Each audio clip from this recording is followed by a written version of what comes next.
सिद्धाश्रम से अवतरित जग कल्याणी करुणा सागर परम ममतामयी सद्गुरु माँ श्री के भाव उद्धारक पावन श्री चरणों में श्रद्धा पूर्वक कोटि कोटि साहिब बंदगी, साहिब बंदगी, साहिब बंदगी।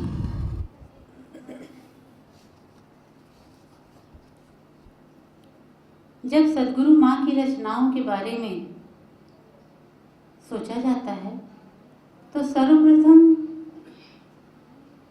ढूंढा गया तो मुझे तो विश्व में कोई भी ऐसा लेखक या रचनाकार नहीं मिला जो आज तक इतने कम समय में, जब से शायद एकाग्र मन सर्वप्रथम पुस्तक प्रकाशित हुई थी जो 1982 में, और आज 2021 है, इसके बीच 70 से अधिक पुस्तकों का लेखन किसी ने किया हो, मुझे तो ऐसा नहीं दिखता है।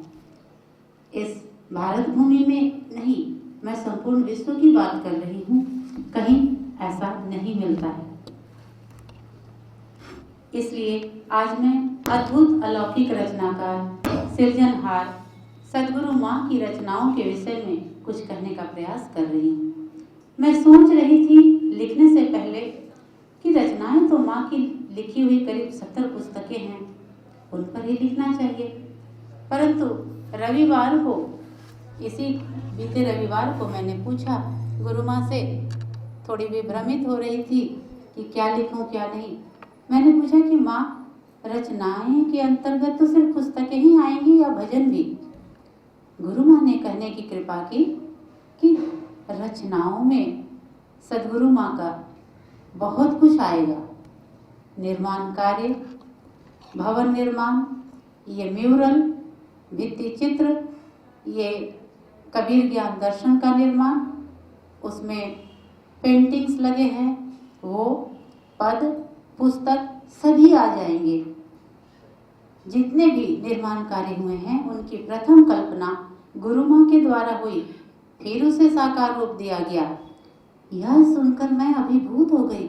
अचानक से लगा कि दिमाग का तो कपाट ही खुल गया और लगा कि इसमें तो और भी बहुत सारे निर्माण कार्य आ गए।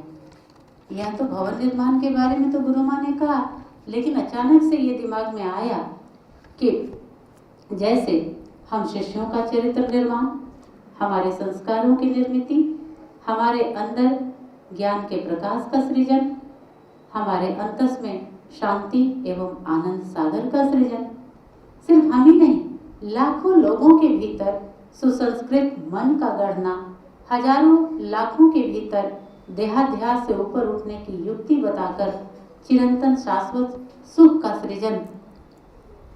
लगने लगा पूरे शरीर में सनसनाहट से माँ की विराटता का अनुभव करके मन में होने लगा कि अद्भुत है, इतनी इतनी रचनाएं, इतनी रचनाएं। और एक बात और बता दूं कि यह सिर्फ सद्गुरु माँ ने ही एक बार बताने की कृपा की थी कि यह या जो भी निर्माण कार्य देखते हैं या जो कुछ भी है, यह सिर्फ इसी जन्म में नहीं किया गया है। ऐसा विगत जब भी जन्म लिया गया है धरती पर, तो ऐसे अनेकानेक मंदिर, आश्रम के निर्माण की निर्मिति हुई है और आज भी वहाँ पूजा अर्चना होती रहती है, लाखों की भीड़ होती है और लोग अपने सिर को झुकाने वहाँ आज भी आते हैं। तो हमारे सद्गुरु माँ अद्भुत अद्भुत अद्भुत रचयिता। सद्गुरु माँ की दिव्य दृष्टि और दूरदर्शिता ही है कि सद्गुरु साहब की जीवन गाथा को म्यूरल के रूप में उन्होंने, भित्ति चित्रों के रूप में, म्यूरल के रूप में अद्भुत रूप से अंकित करवा दिया। यह जीवनोत्थानक म्यूरल बनवाकर उसे वर्षों के लिए अनमोल धरोहर का रूप दे दिया। आने वाले कई 100 वर्षों तक श्रद्धालुओं में सद्गुरु के संदेश प्रचारित होते रहेंगे। म्यूरल यानी भित्ति चित्रों को बनाने के लिए बनारस के कारीगरों को बुलाया गया और गुरु माँ अत्यंत बारीकी और सूक्ष्मता से उनको मार्गदर्शन दे देकर पल पल अपने दिशा निर्देश में इसे तैयार करवाए। तो पहले चलते हैं प्रथम तल्ला पर, जहाँ सदगुरु के अलौकिक अवतरण, शिक्षा, विलक्षण दीक्षा, गोरखनाथ जी के साथ शास्त्रार्थ, हिंसा धर्म नहीं पर आधारित चित्र तथा अन्य अद्भुत कारीगरी को दर्शाता अनमोल भित्ति चित्र बरबस ही आकर्षित करता है। थोड़ा अब इससे ऊपर वाले तल्ले में चले तो देखते हैं कि दाहिनी ओर सर्वप्रथम शरीर के भीतर अवस्थित चक्रों की अवस्थिति को दर्शाया गया। फिर देने को अन्नदान है, लेने को हरिनाम, तरवे को आधीनता, बुड़न को अभिमान। इनमें जो 4 स्थितियों का वर्णन है उसका अद्भुत चित्रण। उसी के निकट गुरु नानक देव जी की दिव्य तस्वीर, पुनः उसके बगल में बालापन में खेल लिया खाया, आई जवानी मस्त रहा, बूढ़ापन में रोग सतावे, खाट पड़ा पछताएगा। इन चारों अवस्थाओं को दिखाते हुए भित्ति चित्र का निर्माण किया गया। निश्चित रूप से वे कारीगर अपने जीवन में इतने विलक्षण चित्रों के बारे में न तो कभी सोच सकते थे, न ही उतार पाते। यह तो परम करुणामयी गुरु माँ की कृपा है जो उन्हें यह सौभाग्य मिला। साथ ही ऐसे जीवंत म्यूरल बनवाने के पीछे गुरु माँ का मंतव्य रहा होगा कि जो भी इन्हें देखे उसे एक बार झकझोर कर सोचने पर मजबूर कर दिया जाए और दृश्य में देखने पर हृदय में अच्छी तरह से अंकित हो जाती है बातें। एक म्यूरल है जो दर्शाता है कि स्वार्थी साहू है, उसी की वजह से सारा पाप है। चोर भरोसे साहू के, लाया वस्तु चुराए, पहले बांधो साधु को, चोर आप ही बंध जाए। इसके साथ ही काग बुद्धि, हंस बुद्धि को तुलनात्मक रूप से दर्शाता म्यूरल। कबीर प्रभु की बड़ी प्यारी प्यारी साखियां अगले म्यूरल का विषय है। अव्वल अल्लाह नूर उपाया कुदरत के सब बंदे, एक नूर ते सब जग उपजा कौन भले को मंदे। साथ ही सदगुरु प्रभु के भक्त संतों में गरीब साहब, धन्ना भगत, मीराबाई, तुलसी जी, रविदास जी, दादू साहब, पीपा साहब, जीवन साहब एवं हरिव्यास जी की जीवंत पेंटिंग भी है। एक और झकझोरने वाली म्यूरल है। जीवत पित्र ही मारे ही डंगा, मुआ पित्र ले घाले गंगा। जीवत पित्र क्यों अन्न न खावे, मुआ पाछे प्यंड भरावे। इसकी भी निर्मिति अद्भुत है, देखकर रोम रोम सिहर उठता है कि इस तरह से भी कोई माता पिता को करते हैं और मृत्यु के बाद पिंड भरा करके, पिंड दान करके स्वर्ग की प्राप्ति की कामना करते हैं और लोगों को दिखाते हैं। दुख में सुमिरन सब करे, इसकी भी बड़ी सुंदर प्रस्तुति है। एक विलक्षण म्यूरल में दर्शाया गया कि ऐसे गोविंद की भक्ति करो जिनकी नाभि से कमल पर ब्रह्मा जी और चरण से गंगा निसृत हुई। मतलब सदगुरु साहब की वाणी में ये कहा गया, इसलिए अद्भुत यह प्रूफ है, प्रत्यक्ष प्रमाण है कि सदगुरु साहब गोविंद की भक्ति करने कह रहे हैं। यह सब देखकर एक वाणी याद आ गई गुरु माँ की रचनाओं को देखकर। गुरु माँ एक बार कहे थे कि जहाँ सबकी बुद्धि थकित चुप हो जाती है, वहाँ से आगे गुरु माँ की बुद्धि शुरू हो जाती है। इसलिए गुरु माँ क्या सोचकर कर रहे हैं, इसका आने वाले समय में क्या प्रभाव पड़ेगा, कितने लोगों का जीवन सुधरेगा इससे, ये हम लोग अंदाजा नहीं कर सकते हैं। इसलिए बहुत ही अत्यंत भाव विभोर होकर के यह कहा जा सकता है, तुम्हें देख कर जग वाले यकीन नहीं क्यों कर होगा, तुम्हें देख कर जग वाले यकीन नहीं क्यों कर होगा, जिसकी रचना इतनी सुंदर वो कितना सुंदर होगा, वो कितना सुंदर होगा। सचमुच जिनकी रचनाओं को देखकर मन इतना भाव विभोर हो जाता है, वो कितने सुंदर हैं यह बयान नहीं किया जा सकता है। सद्गुरु माँ के द्वारा अपने भीतर भरे ज्ञान रूपी हीरे जवाहरातों को मुक्त हस्त से पुस्तक ग्रंथों के रूप में भी वितरित किया गया। अब म्यूरल के बाद कुछ पुस्तकों के बारे में जान लेते हैं। सर्वप्रथम रचित ग्रंथ एकाग्र मन में चंचल मन को एकाग्र करने की आसान विधियां हैं। यह 1982 में प्रकाशित हुई। विश्व की प्रथम महिला संत जिन्होंने बीजक टीका लिखा। बीजक टीका के बारे में कबीर चौरा के महंत श्री श्री विवेक दास साहब जी कहते हैं कि कबीर साहब ने सत्य के जिस मार्ग को आत्म कल्याणकारी बताया व दर्शाया है, उसी को सीधी सरल भाषा में अभिव्यक्त करना उनका ध्येय रहा है, यानी गुरु माँ का ध्येय रहा है। सहजता, सुगमता इस टीका का अस्थायी भाव है। हालांकि इस प्रयास में दार्शनिक संदर्भों की मीमांसा अपने उच्च स्तर से थोड़ी भी नीचे नहीं खिसकने पाई है। और सरकार प्रभु जी ने कहा बीजक टीका को देखकर कि मैं इनकी बीजक टीका सुनकर अत्यंत प्रसन्न हूँ। आज इन्हें संन्यास देना मेरा सफल हो गया। इन्हें संन्यास देने के कारण जो मुझे कष्ट और अवमानना झेलना पड़ा, वह भी आज धुल गया है और मेरा हृदय और रोम रोम ज्ञान को आशीर्वाद देता है। ये विद्वान ही नहीं, ज्ञानी भी हैं। ये केवल कबीर पंथ के ही नहीं, मानवता के भी आदर्श हैं। इनका अनुगमन करने पर मानवता का भारी उपकार होगा, ऐसा मेरा विश्वास है। इनकी टीका आकाश में चमकते सूर्य की तरह प्रकाशदात्री होगी।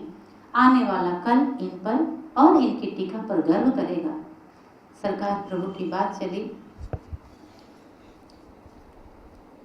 सरकार प्रभु जी तब तेरा सारा धरती पर भगवान उतारा।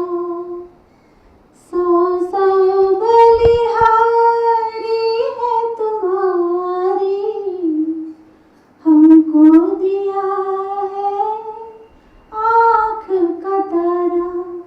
सुंदर प्यारा उपहार हम सबको दिए सरकार।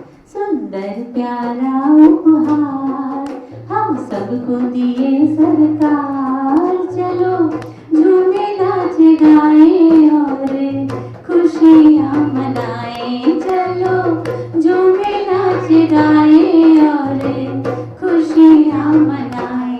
आया भादों का त्योहार हो। अब साखी दर्पण मुझे याद है जब हम दिल्ली पुस्तक मेला में गए थे, आज से करीब 10 से 12 वर्ष पूर्व, तो बहुत सारे लोग साखी की पुस्तक मांगते, अर्थ वाला, और हम लोग आकर माँ को बताएं और दूसरे दिन से ही माँ की आहुति की कृपा साखी ग्रंथ के टीका के रूप में बरस गई। वह अनवरत लिखना प्रारंभ कर दिए। 400 साखियों का अनमोल संग्रह साखी दर्पण। तत्पश्चात गीता ज्ञान दर्पण। श्री कृष्ण भगवान जिस भावभूमि में स्थित होकर कहे हैं गीता का उपदेश, लगता है उसे पढ़कर कि पुनः श्री कृष्ण इस युग में प्रकट होकर स्वयं उसके अर्थ को जो उस समय और खोलकर नहीं बता पाए, उसे और अच्छी तरह से अभी हम लोगों को सरल रूप से बताने के लिए फिर से आ गए हैं। साथ ही साथ उसे सहज जीवन शैली से भी जोड़ देते हैं, जिसके आचमन मात्र से मानव शोक, मोह एवं ताप से मुक्त होकर शांति समता में स्थित हो जाता है। 2-3 दिन पहले अध्यात्म के रहस्य को देख रही थी, 351वें पृष्ठ को पढ़ रही थी। एक दृष्टांत है कि एक धर्मात्मा स्त्री थी, दीक्षित थी, पति से कटु बोलती रहती थी। हालांकि वो धार्मिक स्वभाव की भी थी, पति भी क्रोधी स्वभाव के थे। स्त्री की मृत्यु हो गई और मृत्यु के पश्चात वहाँ वह स्वप्न देखने लगी कि उसके पति, हालांकि वो पति से पहले उसकी मृत्यु हुई थी, लेकिन वह स्वप्न देखी कि पति की मृत्यु हो गई है। मतलब मृत्यु के बाद जहाँ पर विश्राम करती है आत्माएं, वहाँ वो स्वप्न देख रही है कि उसके पति की मृत्यु हो गई है और वो घोर दुख को प्राप्त हो रही है, रो रही है। और गुरु माँ लिखते हैं आगे कि चूंकि उसका संबंध मुझसे था तो मुझे एहसास होने लगा उसका क्रंदन। सोचिए, हमारे मृत्यु के बाद की बातें भी गुरु माँ को स्पष्ट पता चल जाती है। तो क्या यहाँ हम कुछ सोचते हैं, कुछ बोलते हैं, जैसा आचरण व्यवहार करते हैं, ये भी उनको पल पल का खबर होता है। तत्पश्चात अब देखते हैं शरणागति का चमत्कार के बारे में गुरु माँ ने ही कहा कि इस ग्रंथ के बारे में मेरा सर्वाधिक प्रिय साधन शरणागति पर अंतस में भाव हिलोरे लेते ही रहते थे, जो 1983 में शरणागति का चमत्कार के रूप में पुस्तकाकार होकर आ गया। 1992 में चिंता क्यों, जन जन को दुखी तनावग्रसित देखकर उन्होंने लिखा। 1995 में सबद 1 से 25 पर किए गए उपदेशों का संकलन अध्यात्म का आश्चर्य, पुनः उसके बाद इसी कड़ी में अध्यात्म का रहस्य, अध्यात्म का मार्ग, अमृत वर्षा, अध्यात्म का शिखर, आनंद सागर, ये 6 पुस्तकों में शबद प्रकरण में अमृत ही अमृत भर के रखा गया है। जितनी बार पढ़ा जाए उतनी बार एकदम लगता है कि किसी अदृश्य लोक में बैठकर बिल्कुल भगवान का साक्षात्कार कर रहे हैं। तो इन 6 ग्रंथों में पूरा शबद प्रकरण समाहित है। सदगुरु माँ के ही शब्दों में जाने इसको माँ ने लिखा, विजक टीका से मैंने ये लिया है। ये सभी पुस्तकें अध्यात्म जिज्ञासुओं के लिए स्पष्ट मार्गदर्शिका बनी।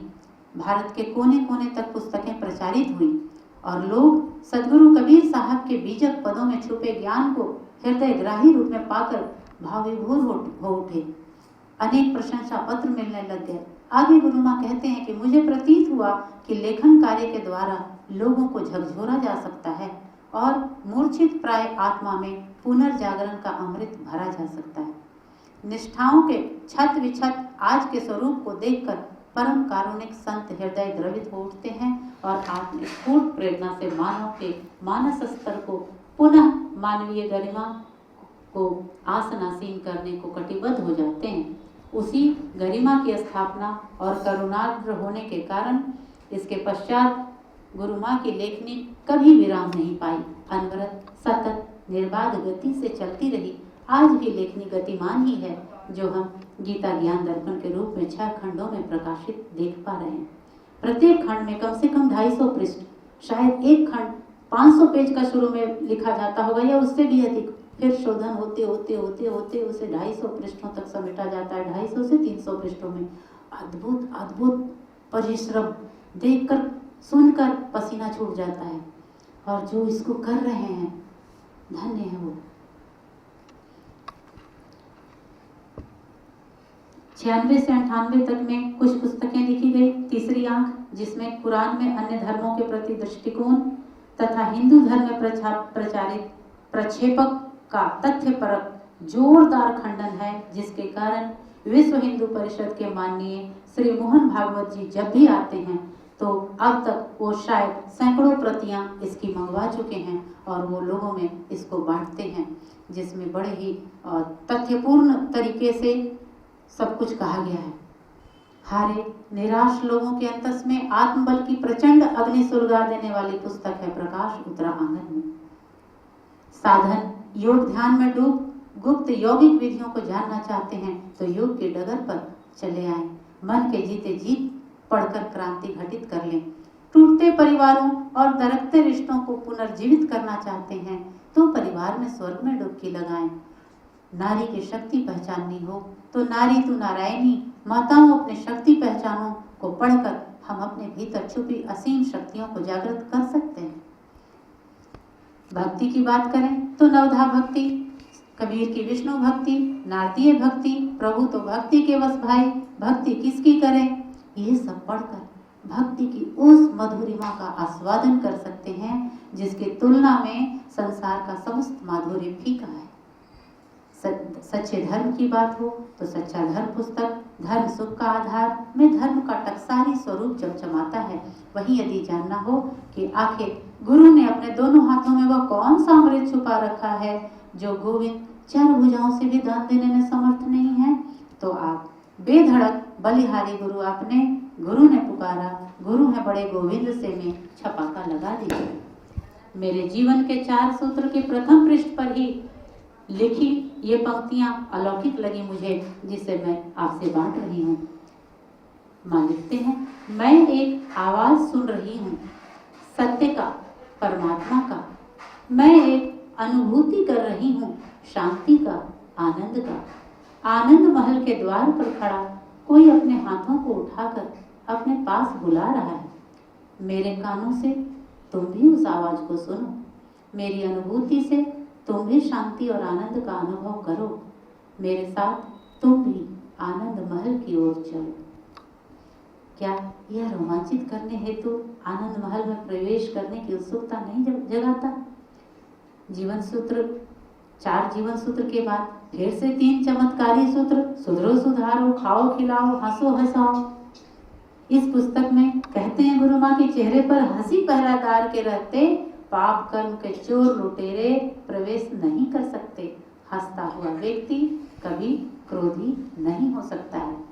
अन्य बहुत सारी पुस्तकें जिसमें कबीर की पुकार, कबीर क्रांति, ज्योति पुरुष कबीर, कबीर की विष्णु भक्ति आदि में सदगुरु कबीर प्रभु का बहुआयामी व्यक्तित्व प्रकट होता है।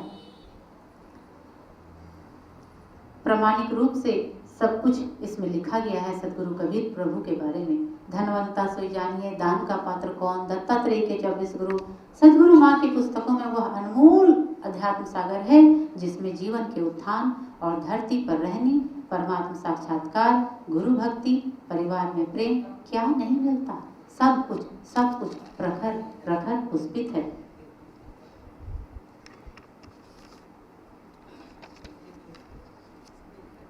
इसमें वचन वाले 2-4 लाइन है, बोल दें। गुरु माँ की रचनाओं के बाद कुछ पदों को संक्षेप में मैं रखना चाहूंगी। गुरु माँ के अंतस से फूटे तरंग पदों के रूप में हमें भजन के रूप में मिले। एक एक पद, एक एक पंक्ति माँ के हृदय का स्पंदन तथा उनकी दशा का वर्णन करता है।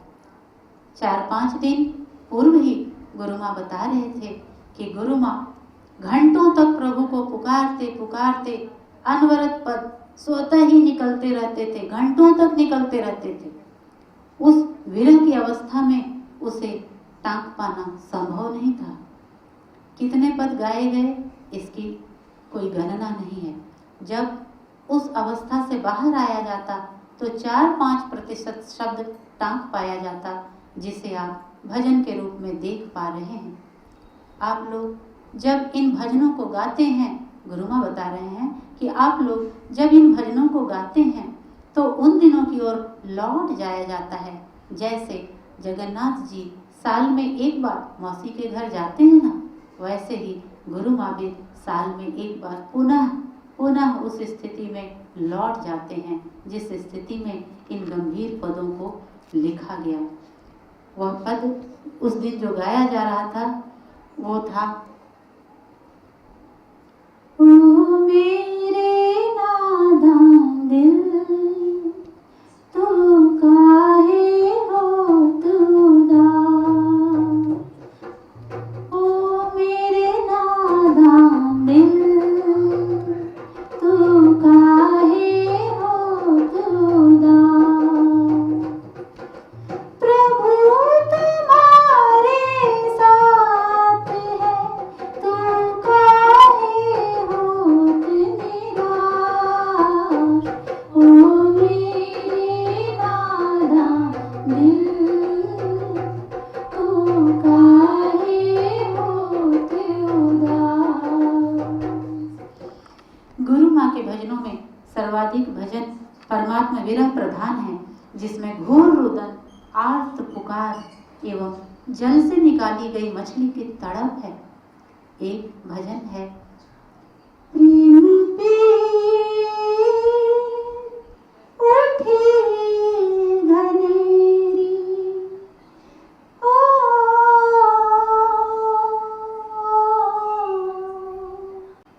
प्रेम पे उठी घनेरी, दिन चैन नहीं रात निंदिया, तलफत अब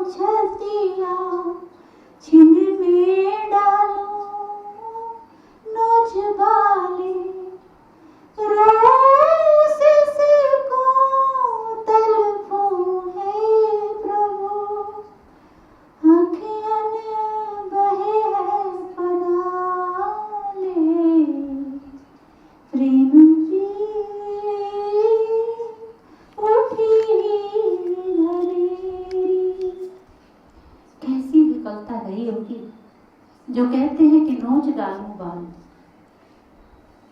ओह, कितना दर्द सहा गया होगा। आँखें बहे पनाले, आंखों से पनाले, मतलब आंसुओं की बूंदे नहीं, मोटी धार आंसुओं की।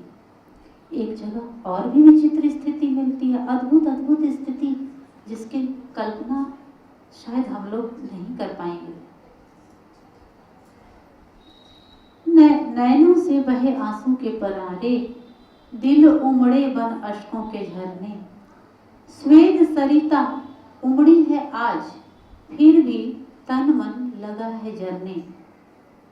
नैनों से बहे आंसू के पनारे, दिल उमड़े बन अश्कों के झरने। दिल से अश्कों का झरना, अब पनारे से भी बात नहीं बन रही है, झरना बह रहा है, यानी कितना आंसू बहा होगा, सोच से परे। श्वेत सरिता, श्वेत कहते हैं पसीना को, पसीना की भी नदी, मतलब कितना पसीना आया होगा, और फिर भी तन मन लगा जरने। कहीं कहते हैं कि तन कपे, तन कब भी रहा है और पसीना भी आ रहा है। इस अद्भुत स्थिति की हम कल्पना नहीं कर पाते हैं गुरु माँ।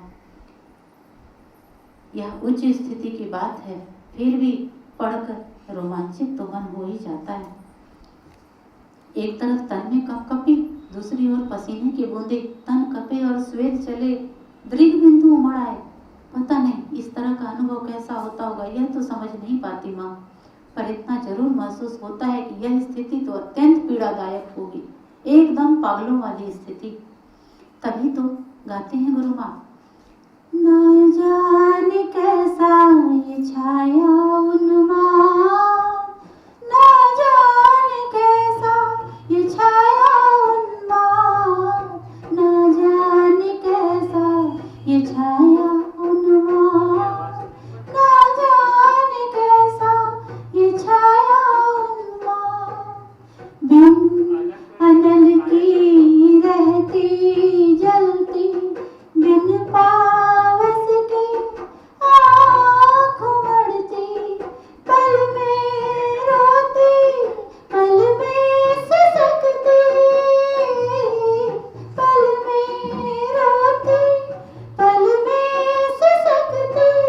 कैसा मिठास भरा ये विषाद, न जाने कैसा ये छाया उन्माद, न जाने कैसा ये छाया उन्माद, न जाने कैसा ये छाया उन्माद। गुरु माँ कहें कि पागलों की तरह कभी इस दीवार में सिर पटका जाता, तो कभी उस दीवार में, घर में जिस कमरे में रहा जाता था, वहाँ एक अलमारी थी गोदरेज का, उसमें भी सिर को पटका जाता। एक शिष्य उसी वक्त पूछा कि माँ, ऐसी विकलता और तड़प वाली स्थिति कब तक रही? दीपक भाई ने पूछा था ये प्रश्न। गुरु माँ ने कहा 2006 तक। मेरे मन में आया कि 2006 के पहले तो 2004 में ही माँ के आंगन में भगवान विष्णु जी धूंधुर मचा के आ गए थे, तो फिर 2006 तक विकलता क्यों कह रहे हैं गुरु माँ? गुरु माँ हृदय के तरंगों को तत्काल ही पढ़ लिए और कहने की कृपा किए कि ऐसा नहीं है रे कि भगवान आते नहीं थे, परंतु जब तक वे समक्ष रहते तब तक तो आनंद में, आह्लाद में डूबे रहते, पर वो जब पुनः अंतर्धान हो जाते ना, तो भगवान जब अंतर्धान हो जाते थे ना, तो फिर से वही विकलता, फिर वही पुकार, फिर से वही दर्शन की पुकार। तो जब प्रभु मिलन होता तो आनंद से नाच उठती और गाती, मुदित मैं मेरे भगवन, दुरित दाह मिटा के, हर लिया शोक अज्ञान, मुदित मेरे भगवन। या मैं तो भूल गई सारा संसार, सब कुछ पकड़ लिया, हाथ तो अब ना विसराना, ये सब बोलते थे। और फिर से दर्शन की पुकार, अगर भगवान अंतर्धान हुए, नजरों से ओझल हुए नहीं, कि फिर से उनके दर्शन की पुकार मचने लगती थी, उठने लगती थी। एक तो परमात्मा के प्रति अथोर भक्ति में विह्वलता थी, और दूसरे गुरु माँ को इस जग ने सताना नहीं छोड़ा, जिसके कारण एक बार सदगुरु माँ स्वयं भी इस भजन को गाकर बताए थे, हाँ नाथ तेरे बाहु भरोसे मैं निकली जग से, मैं निकली जग से। चारों देख विपत्ति मंडराए, रह रह गरजे बहु मेघ छाए। स्वामी मेरी पत संभारो, चीख उठी रग रग से, मैं निकली जग से। जीना कर दिया यह जग हराम, कर दे मालिक सर्व कष्ट तमाम। जग क्यों आवे पेश मेरे साथ, चुभती खड़ग से, मैं निकली जग से।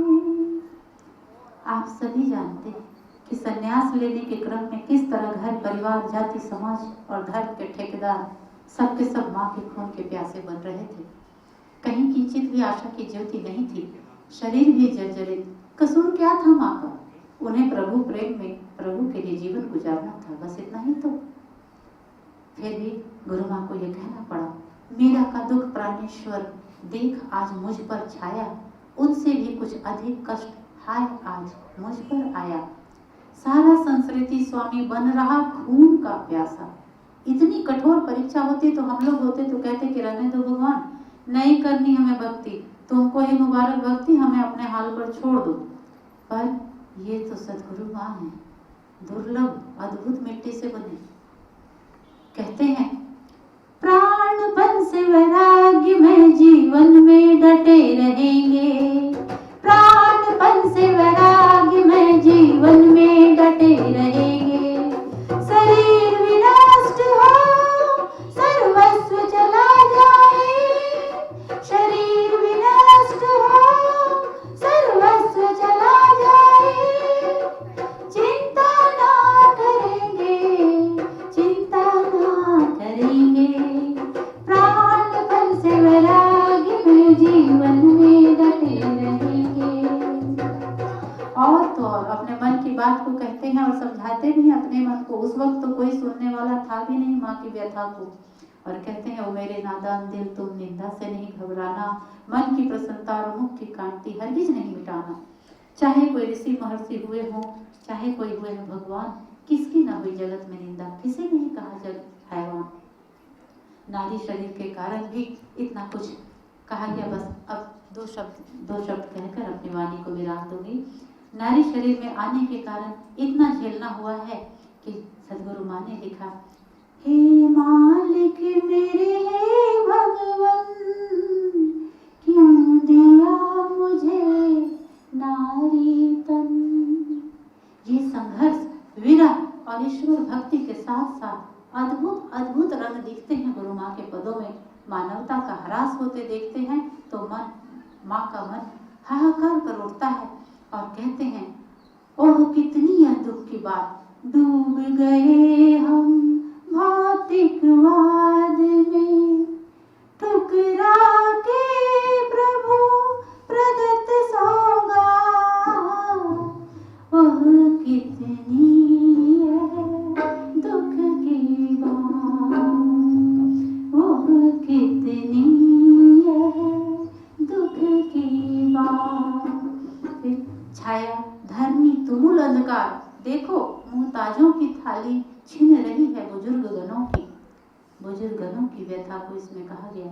अगली पंक्ति बहनों के लिए, धवल चरिता बहनों प्यारी, दिन है बंद होने गृहों में, रखना पानी चाहो नारी, बाहर धवलता मसल देंगे, मनुज का पैशाचिक व्यवहार।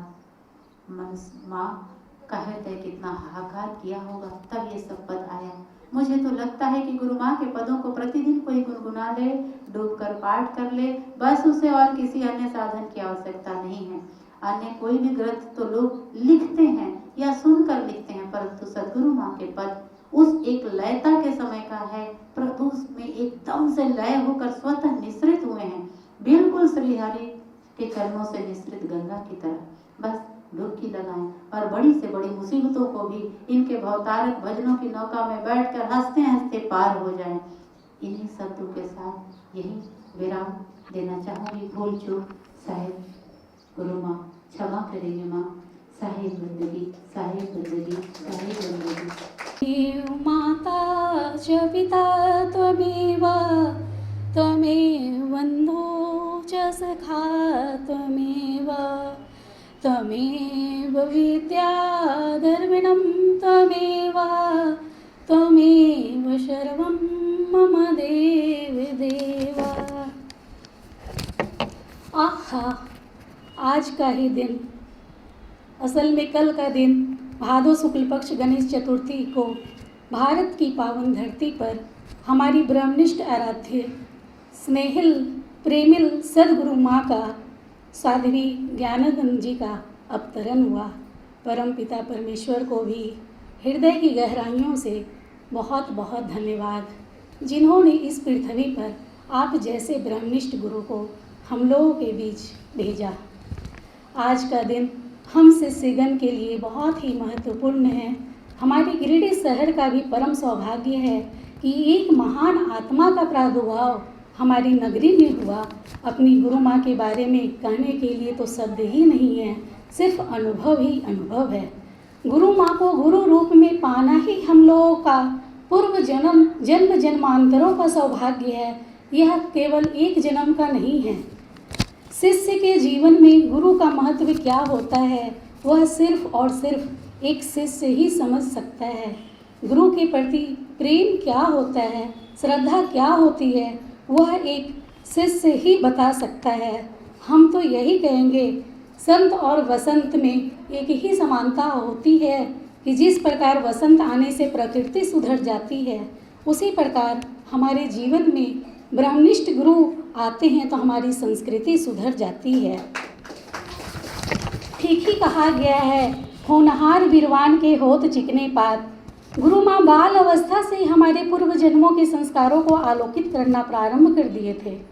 इनकी भक्ति साधना ज्ञान वैराग्य देखकर इनके पूज्य माता पिताजी एवं पूज्य सरकार प्रभु ने भी माँ ज्ञान की पदवी दी थी, क्योंकि वे जानते थे कि माँ ज्ञान एक दिन युग दृष्टा बनकर जग को ज्ञान और तप कल्याण की त्रिवेणी से अवश्य सींचेंगे। वो आज सिंचा भी रहा है। यह एक ज्वलंत उदाहरण हम लोगों के सामने जो हम लोग देख ही रहे हैं। यूँ तो सभी के जीवन में उतार चढ़ाव व संघर्ष आते ही रहता है। इससे हमारी स्नेहिल गुरु माँ भी अछूते नहीं रहे हैं। हमारी आराध्य गुरु माँ भी कसने की कसौटी में कसकर आज अदृश्य प्रेरणा की विजयी हुई और अपने आप को पूज्य गुरुदेव सरकार प्रभु के चरणों में प्राप्त हुई। उसके लिए गुरु माँ ने बहुत ही संयम को रखा। बहुत सारी बाधाएं आई, फिर भी गुरु माँ आगे बढ़ते गए और अब एक अदृश्य प्रेरणा की विजयी हो ही गई। जीवन में जब तक ऊंचा नीचा या उतार चढ़ाव है, तब तक ही जिंदगी है। पहाड़ भी ऊंचे नीचे होते हैं, नदी और समुद्र की लहरें भी ऊपर नीचे हिलोरे मारती हैं। जीवन में सब कुछ मनचाहा नहीं मिलता, अनचाहा भी मिलता है। इसलिए हम लोगों को गुरु माँ का सानिध्य मिला है। जिंदगी बहुत कुछ देती है तो उसे स्वीकार करना ही चाहिए, संतुष्ट रहना ही चाहिए और रोज़ नित्य प्रतिदिन परमात्मा का धन्यवाद भी करना चाहिए। शिकायत करने वाला कभी भी भक्ति नहीं कर सकता। हमारी गुरु माँ इसकी ज्वलंत उदाहरण है। गुरु माँ ने आराध्य की प्रसन्नता के लिए बहुत ही ईमानदारी व निष्ठा से सारे कर्तव्य निभाते रहे। सदगुरु कबीर शाह की वाणियों को अपने हृदय का हार बनाया। अपने गुरुदेव के चरणों में प्राणों के अंतिम कंपन को भी समर्पित किया और अपने गुरुदेव से जो भी ज्ञान उपदेश मिला उसे हृदयंगम करने की पूरी एड़ी चोटी एक करके खरी उतरी। गुरु माँ में जो दिव्य शक्ति है उसे एक भक्त ही समझ पाता है। हम लोग गुरु माँ के ऊपर के व्यवहारों को देखते हैं, पर अंदर की शीतलता को नहीं देख पाते। गुरु माँ के अंदर के अडोल स्थिर है, अखंड है। इसे एक सच्चा व प्रेमिल शिष्य ही गुरु माँ को देख हुआ पहचान सकता है, और जो पहचानता है वह कह ही उठता है, गुरु है बड़े गोविंद ते, मन में देखूं विचार, हरि सिरजे ते वार है, गुरु सिरजे ते पार।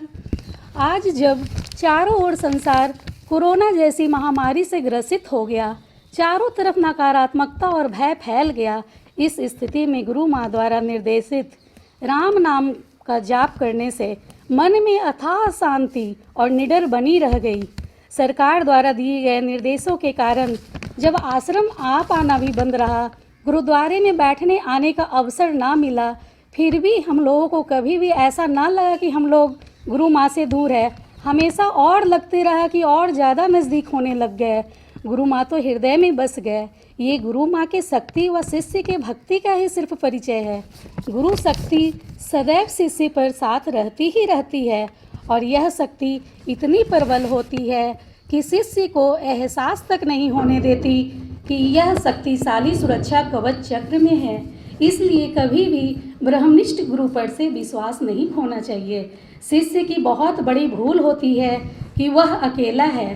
हम तो कहेंगे, अगर हम लोगों की सच्ची गुरु भक्ति व श्रद्धा है, अटूट विश्वास है, अटूट भक्ति है, तो एकदम दावे के साथ कह सकते हैं, गुरु माँ का नशा दिल पर ऐसा छाए, गुरु माँ का नशा दिल पर ऐसा छाए, बात कोई भी हो, बात कोई भी हो, पर नाम सिर्फ और सिर्फ गुरु माँ का ही आए, सिर्फ गुरु माँ का ही आए। शिष्य की बहुत बड़ी भूल होती है कि वह अकेला महसूस करता है। आज हम लोग अकेले नहीं हैं। जो लोग दूर रहते हैं, व्हाट्सएप में गुरु माँ के सत्संग सुनकर जीवन नई ऊर्जा से भर उठता है। ये देखकर सुनकर बहुत प्रसन्नता होती है कि आश्रम में नित्य नवीनतम तकनीक के प्रयोग किया जा रहा है। फेसबुक व्हाट्सएप में सभी चीज़ें शेयर की जा रही हैं, जिससे कि दूर रहने वाले भी सभी शिष्य गुरु माँ के सत्संग, अध्यात्म, योग और सभी कार्यक्रम इत्यादि को भी पूरा देश व विदेश भी देख सकते हैं। गुरु माँ के वचनों की एक एक वाणी सुनकर हम सबों की आत्मा तृप्त हो जाती है। हमारे जीवन को एक नई दिशा व आयाम मिल जाता है। आत्मा, परमात्मा, अध्यात्म, साधन आदि सभी विषयों के बारे में ज्ञान मिलता है। नाम इतना जपो कि गुरु माँ धड़कन में उतर आए, नाम इतना जपो कि गुरु माँ हर शिष्य के धड़कन में उतर आए। सांस भी अगर ले तो खुशबू सिर्फ श्री कबीर ज्ञान मंदिर की ही आए, सिर्फ श्री कबीर ज्ञान मंदिर की आए। ऐसा हर शिष्य को एकदम दृढ़ विश्वास करके, अंधा विश्वास करके ये सोचना चाहिए। हम बाहरी दुनिया को जितना जीतने की कोशिश कर रहे हैं, अंदर से उतने ही खोखले होते जा रहे हैं। तो इस परिस्थिति में संसार में रहकर भी हम लोग आराध्य गुरु माँ की शरणागति से, ज्ञान से हम लोग हमेशा आध्यात्मिक दुनिया में डुबकी लगाते रहते हैं। जिसने एक सच्चा गुरु पा लिया है, उसने मानो सारा संसार पा लिया। माता पिता, बच्चे, दोस्त, परिवार तो सभी के होते हैं, लेकिन सदगुरु का भाग्य सभी को नहीं मिल पाता। सांसारिक जीवन में सभी जगह धोखा खा सकते हैं, परंतु ब्रह्मनिष्ठ सदगुरु माँ के चरणों में कभी नहीं पा सकते हैं। किस्मत में अगर जो लिखा है वो तो सभी को मिलता है, पर जो किस्मत में ना हो वो केवल और केवल सदगुरु माँ के शरण में ही मिल सकता है। ऐसा पूरा पूर्ण विश्वास है। भाग्य को लिखा हुआ कोई नहीं बदल सकता, परंतु श्रद्धा व प्रेम अपने गुरु माँ की दिव्य शक्ति पर रहेगा तो वह भी जरूर बदल जाएगा। ऐसा दृढ़ विश्वास है। और सच्चा शिष्य का भी यही पहचान है कि वह दुनिया के किसी भी कोने में चला जाए, अपने गुरु माँ को पवित्र अंतरात्मा में बसा करके ही साथ रखते हैं।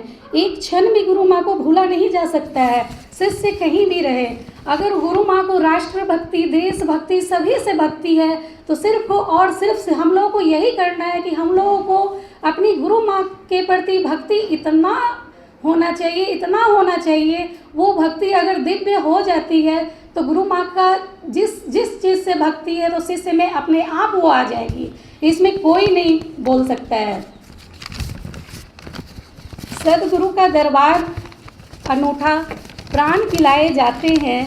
सदगुरु का दरबार अनूठा, प्राण पिलाए जाते हैं। दैहिक, दैविक, भौतिक तीनों संताप मिटाए जाते हैं।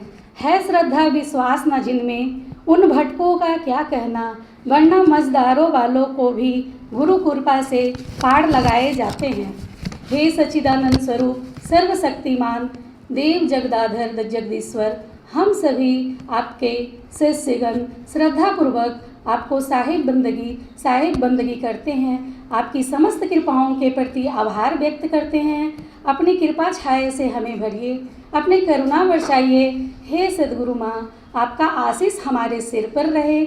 हम लोग आपके शरण में हैं और आपको श्रद्धावान से बंदगी करते हैं।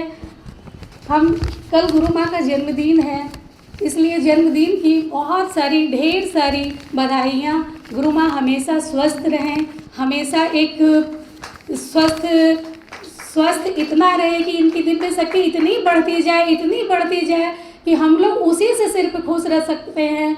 गुरु माँ का स्वस्थ रहना बहुत ज़रूरी है और हम लोग उनके सानिध्य में हैं और वो हम लोगों के भी हैं। इसलिए साहिब बंदगी। ओम श्री सद्गुरु।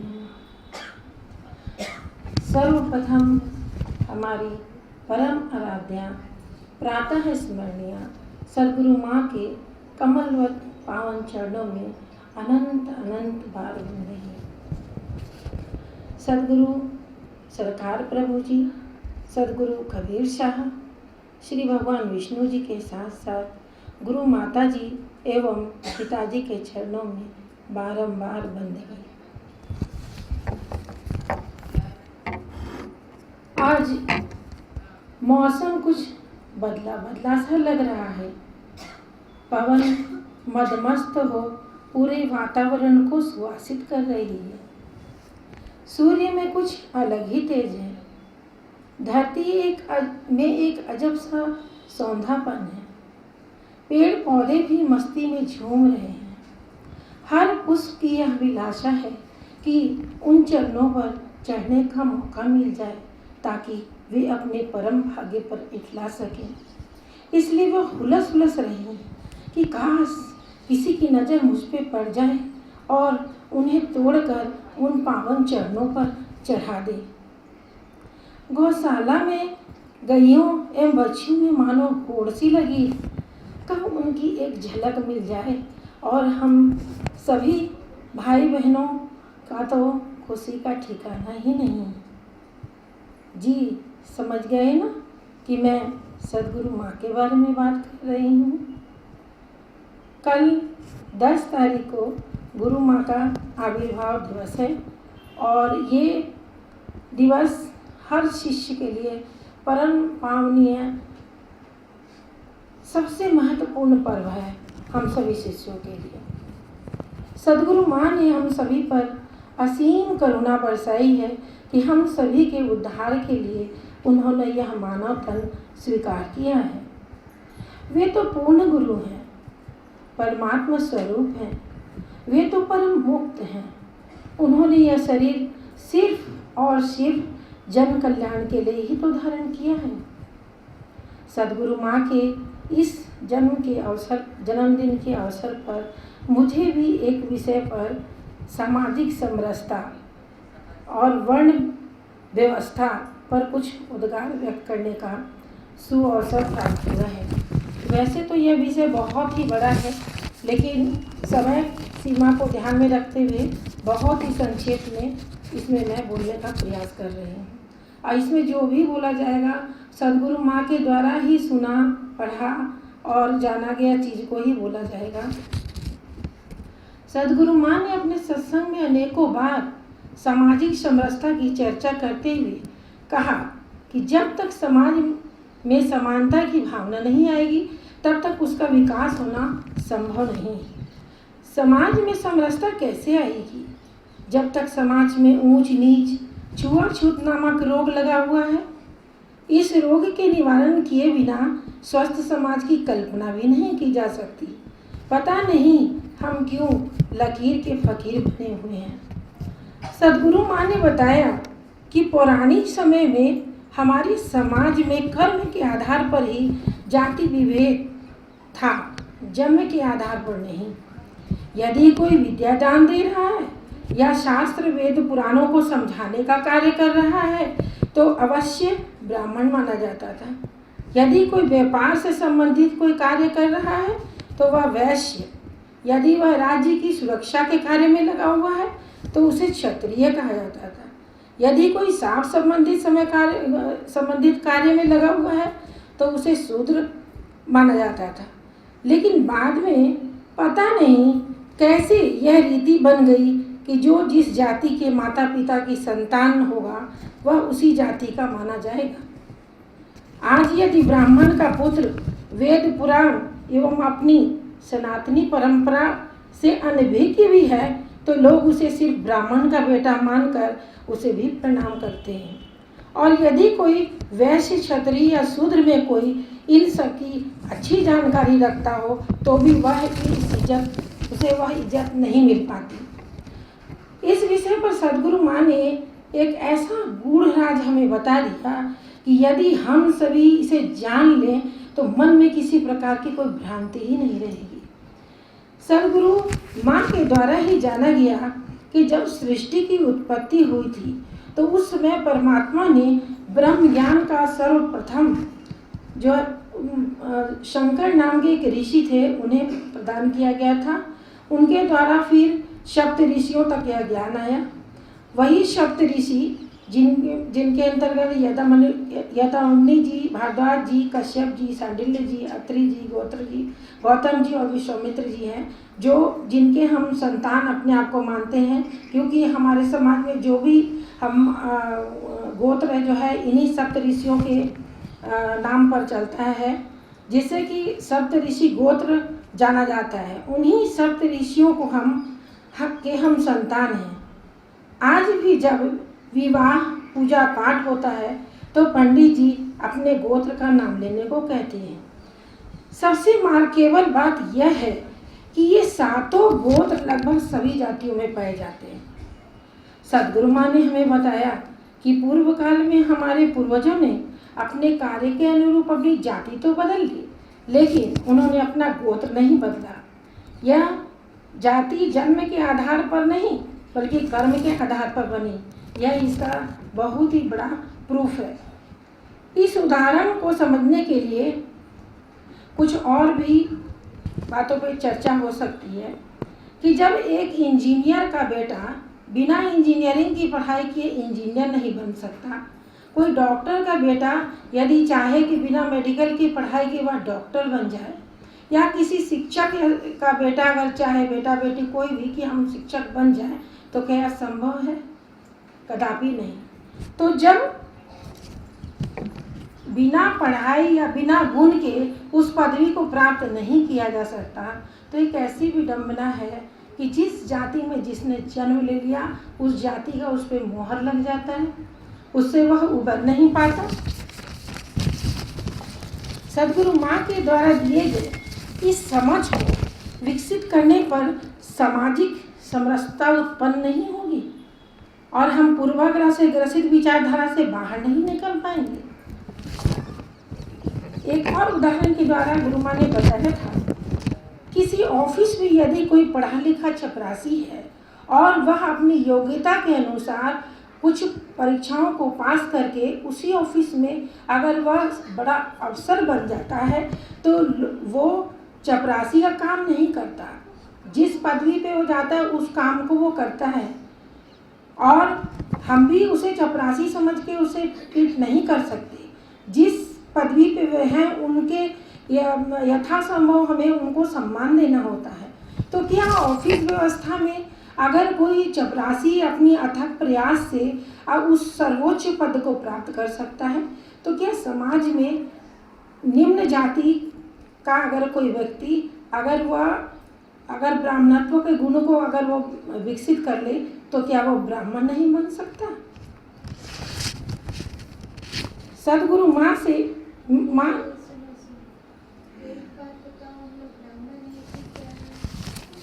हम लोग तो हम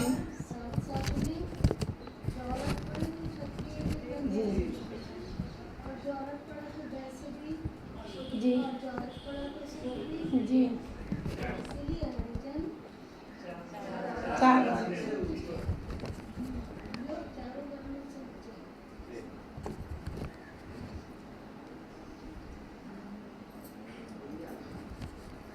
सद्गुरु माँ से कभी किसी व्यक्ति ने एक बार कोई चर्चा की थी, क्या किसी साफ सफाई वाले व्यक्ति या कोई शूद्र व्यक्ति के हाथ का आप भोजन या पानी को स्वीकार करेंगे? उस समय सद्गुरु माँ ने कहा था कि यदि कोई व्यक्ति व्यवहार से पूर्ण वैष्णव हो और अगर वो किसी साफ सफाई या कुछ गंदे काम को वो कर रहा है, उसके बाद वो भली भांति स्नान कर ले और स्वच्छ और पवित्र अगर वह वस्त्र धारण कर ले, उसके पश्चात अगर वह भोजन भी दे या अगर जल भी दे तो उसको अवश्य स्वीकारा जाएगा। इसमें तो ऐसी कोई भेदभाव की बात नहीं है। इससे भी हमें पता चलता है कि सद्गुरु माँ के हृदय में सभी व्यक्ति, चाहे वो कोई हुई वर्ण का हो, जाति का हो, इसमें कोई उनके मन में ये हीन भावना कभी किसी के लिए नहीं है कि वह ऊंचे कुल का है, वो नीचे कुल का है। अगर वह परम वैष्णव है, स्वच्छ है, मन पवित्र है, स्वच्छता को धारण किए हुए, तो जिस समय वह गंदगी का कार्य कर रहा था तो ठीक है, लेकिन जब वो स्नान कर लिया तो जैसे हम हैं आप वैसे वो पवित्र है, मन से भी पवित्र है, वैष्णव है। इससे बड़ी और क्या बात हो सकती है? हमारे सद्गुरु माँ के आश्रम में तो ये साक्षात दिखाई देता है। यहाँ पर कोई चाहे किसी भी जाति धर्म या कोई किसी भी जाति पाति का हो, अमीर हो, गरीब हो, कुछ भी हो, माँ के दरबार में सबके साथ एक जैसा व्यवहार होता है। सिर्फ यही लगता है कि हम सब केवल और केवल सद्गुरु माँ के बच्चे हैं और हमारी अलग से कोई पहचान नहीं। यदि उपरोक्त कथन दिमाग में धंस जाए तो क्या एक स्वस्थ समाज की स्थापना नहीं होगी? आपस में प्रेम भावना नहीं होगी? सद्गुरु माँ हमारे राष्ट्र के हितार्थ में चेतावनी देते हुए भी कहती हैं, आज हम जाति पाति के नाम पर बढ़कर हम सनातनी लोग अपने अस्तित्व को कमज़ोर करने में लगे हुए हैं। एकता की कमी के कारण हमें बहुत कुछ नज़ारा देखने को मिल रहा है। कब हम इस बात को समझेंगे? फूट डालो और राज करो की नीति को कब तक हम समझेंगे और आपस में एक नहीं होंगे? हमें यह सोचना चाहिए हम एक हैं, हम सनातनी हैं। अब हमें जाति पाति के नाम पर कोई बांट कर हमें उल्लू नहीं बना पाएगा।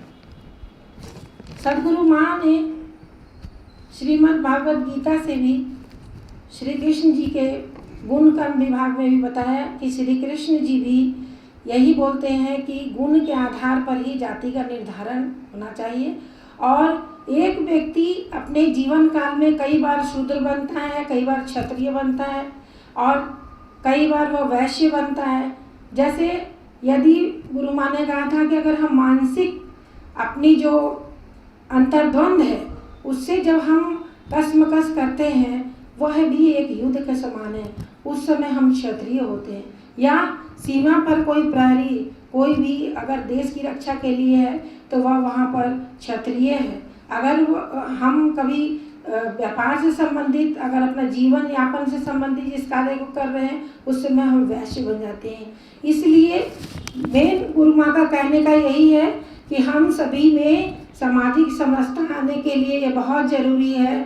जो एक सबसे मूल गुरु माँ ने जो बिंदु बताया, जो हम लोग अभी कोई नहीं जानते थे और इसका प्रचार भी नहीं हुआ कि गोत्र, वो इसकी चर्चा अगर की जाए कि गोत्र जो है वो सभी गोत्र सभी जातियों में कैसे हैं, यह बहुत बड़ा एक मुद्दा है। और अगर इसका प्रचार हो तो हम सब जो है सामाजिक समरसता स्थापित करने में अपना अपना योगदान दे सकते हैं। बस गुरु माँ से अनन्य विनती है कि यदि मुझसे कोई त्रुटि हो गई हो माँ तो क्षमा कीजिए। शाहे बंदगी शाहे बंदगी शाहे